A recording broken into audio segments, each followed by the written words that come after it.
Mais um vídeo aqui sobre a caixa acústica Sony GX12. Eu tirei aqui os speakers dessa caixa para mostrar os componentes aqui dentro. A caixa, felizmente, ela é forrada com feltro. Eu estava temendo que fosse com fibra de vidro. Isso iria deixar bem mais traumático aqui, abrir uma caixa com fibra de vidro dentro de casa. Fibra de vidro acaba causando coceira, dá alergia. Então eu estava temeroso, mas agora fiquei mais contente, aqui, mais feliz, porque ela tem esse feltro aí. Ela tem um reforço aqui dentro, ó, madeira maciça. Toda ela é forrada com esse feltro aí, ó. Então bem feitinho. Poderia ser um pouquinho mais grosso, mas já é muito bom para a indústria nacional. A Sony era uma multinacional, mas tinha indústria aqui no Brasil. A gente tem aqui então a placa do crossover. É um crossover, digamos que simples. A gente tem aqui a bobina de 1.6 mH, que está em série com woofer. Então isso é o crossover do woofer, só isso, só essa bobina. Ela é uma bobina com núcleo, tá? Provavelmente esse núcleo aí satura com uma potência um pouco mais alta, porque é um núcleo pequeno. Gosto com núcleos maiores, com mais fio, porque a gente fica longe da possibilidade de saturação da bobina. Quando a bobina satura, causa um ruído no alto-falante. O crossover do tweeter é bem simples. Ele é só esse capacitor aqui, de 1 microfarad e meio, tá? Então o tweeter está ligado só nesse aqui, não tem mais nada. Aqui tem dois capacitores, um bipolar, quer dizer, um eletrolítico, não é bipolar. Isso é um erro grave da Sony, um erro grave das indústrias de caixa de som dos anos 80. Não se pode usar capacitor polarizado em caixa acústica. Então várias indústrias usavam. Eu não sei porque, se existia sempre os capacitores bipolares, ou então dava para criar um capacitor despolarizado aqui. Também dava para chegar nesse valor aqui com um capacitor de poliéster. Então a Sony errou feio aqui, nisso aqui, não pode, porque como o áudio é alternado, metade do tempo o capacitor vai estar polarizado na polaridade invertida. Tá? Então ele incharia, estufaria. O bom é que essa caixa aqui não recebeu uma, digamos, não trabalhou muitos anos com potências altas, então o capacitor está inteiro aqui, não está estourado, nem estufado, nem nada. Aqui tem um outro capacitor de 1 microfarad, ele está em paralelo com esse aqui, então a gente tem 6.8 microfarad mais 1 microfarad, então 7.8 microfarads, isso está em série com mid-range. Depois esse sinal passa por essa bobina aqui, que é 280 microhenries, tá? Então o sinal sai daqueles dois capacitores ali, entra nessa bobina aqui, sai aqui embaixo, e daqui vai para uma outra bobina que está em série, não, que está em paralelo com o ground, tá? Então essa bobina aqui de 1 mH, ela está em paralelo com o mid-range. Então tem esse capacitor aqui em série com mid-range, essa bobina aqui em série com mid-range e essa bobina aqui em paralelo com mid-range. Eu vou mostrar ele aqui no papel. Então a gente tem no woofer aqui em cima uma bobina de 1.6 mH, então ela corta os médios e os agudos, não deixa ir para o woofer, isso na taxa de 6 dB por oitava.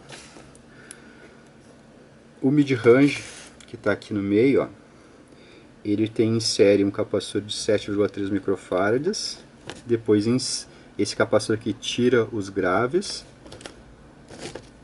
e depois em série tem uma bobina de 280 microhenries, que essa aqui corta os agudos, e depois em paralelo com o mid-range tem uma outra bobina de 1 mH, que ela mata, digamos, os médios e os graves que poderiam ter passado por esse caminho aqui.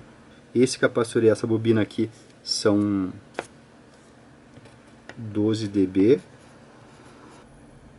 Então a gente tem esse capacitor aqui e essa bobina para o corte das baixas frequências, tá? E essa bobina aqui, ela é a bobina que não deixa passar os agudos para o mid-range. Tá? Então aqui é 6 dB por oitava. Poderia ser todo ele de 12, mas eles deixaram o passa-baixas das altas frequências em 6 dB por oitava. Tá? Então ele dá uma cortadinha nos agudos que vem aqui pro woofer, certo? Tá deslocado porque poderia ser essa bobina aqui e esse capacitor aqui, tá invertido um com o outro. Não mudaria nada, só mudaria o entendimento, tá? A gente veria a bobina aqui no início, entenderia que é um passa-baixas de 6 dB por oitava, e depois em seguida o capacitor e a bobina aqui, esse capacitor e essa bobina, passa altas de 12 dB por oitava, tá?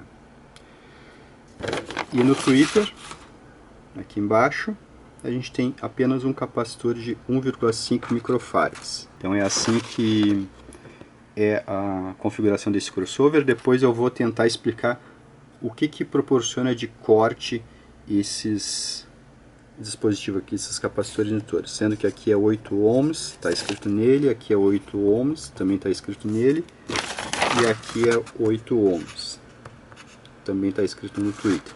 Tá? Aqui a gente também tem esses potenciômetros, tá? Isso aqui é muito ruim para o áudio. Vejam aqui dentro que eles estão ligados em série. Tá? Vejam que tem um fio num canto e os outros dois estão unindo um lado e o outro. Tá? Então, quando eu coloco aqui uma atenuação, quando eu giro aqui, eu mudo a impedância que esses crossovers aqui do Twitter e do mid-range enxergam como carga. Então eu acabo mudando o corte de frequência também quando eu mexo aqui. Então se eu coloco resistência em série com a carga ou tiro a resistência, o corte de frequência do crossover também vai mudando. Então isso aqui é uma péssima prática que se usava nos anos 80, onde não combina nada com alta fidelidade, porque a gente está pensando em ter uma atenuação e está também mudando o corte de frequência. Então isso aqui é, digamos assim, um absurdo que se usava antigamente. Tá? Então eu vou jumpear ali, eu vou passar aquele fio amarelo ali para o meio, vou passar aquele fio laranja também ali para o meio, e eu vou jumpear esses dois potenciômetros. Tá? Se for preciso, depois eu faço um L-pad no próprio Twitter e um L-pad no próprio mid-range para diminuir a intensidade. Quando a gente pensa isso aqui em caixas de alta fidelidade, em caixas muito boas, isso aqui era uma chave, a gente ia trocando no estágio e ele trocava dois resistores. É um resistor em série com o dispositivo e um resistor em paralelo com o dispositivo. Então ele ia trocando a taxa dos resistores. Então dava para conseguir manter sempre a mesma impedância com os L-pads de alta qualidade que algumas caixas high-end ou caixas de alto nível tinham antigamente. Tá? Então quando é potenciômetro é uma porcaria, quando é chave pode ser que seja bom. Então geralmente quando é chave a gente vai ver aqui atrás resistores soldados, então a gente vai trocando aqui, né? Um chaveador de resistores, e isso vai trocando perfeitamente a relação do L-pad da caixa. Então o crossover da caixa sempre vai enxergar a mesma impedância, porque a associação desses resistores do L-pad faz isso, tá? Mantém sempre a mesma impedância. Então o crossover trabalha sempre com o mesmo corte de frequência. Então aqui tudo errado, não pode ter isso, eu vou jumpear. Ali também tem uma coisa interessante, um relé térmico, um fusível rearmável certamente. Eu vou trocar esse capacitor aqui, tá? Eu vou colocar um capacitor de poliéster, eu vou colocar na verdade dois. Então a soma desses dois capacitores vai dar os 7,8 microfarads que tem aqui, tá? Então esse aqui em paralelo com esse dá 7,8. E aqui, como esse tipo de capacitor aqui, esse e esse, acaba perdendo a perninha, ela descola, eu vou trocar esses dois capacitores também. Então esses três capacitores vão sair daqui e a caixa vai ganhar um novo trio de capacitores aí que não vai dar mais problema, tá? E esse capacitor aqui, ó, vejam, ele é de 1986, tá? Então, um capacitor com 40 anos de idade já tem que ser trocado mesmo. Então, daqui a pouquinho eu já mostro como é que vai ficar o crossover reformado. Já mostro também aqui o jampeamento desses potenciômetros. Isso aqui é uma aberração em caixas acústicas, não pode usar. Crossover reformado. Então, aqui entrou um capacitor de microfarad de meio. Aqui um de 2.2, que está em paralelo com esse aqui, que é de 5.6. Então, 2.2 com 5.6 dá 6.6, 7.6 mais 0,2, 7.8, tá? Microfarads. Aqui essa associação. As bobinas estão com a indutância certa, eu já conferi com o DATS. Já fiz aqui o jampeamento dos potenciômetros, então eles não estão mais atuando, não estão mais em série, estão jampeados, não vão atrapalhar em nada mais. Então eu vou colocar de volta aqui o crossover no lugar, tá? Aqui está os componentes da outra caixa, já fiz nas duas. Então vejam aqui que eu mal toquei neles, já caiu a patinha. Eles começam a se quebrar com o tempo, ó. Esse aqui ainda está bom, mas já está rachado ali, ó. Veja que já rachou, ó. Então em pouco tempo ia cair aqui essa tampinha.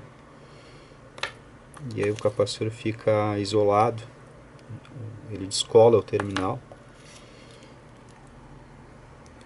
Aqui os dois capacitores realmente eram capacitores polarizados, ó.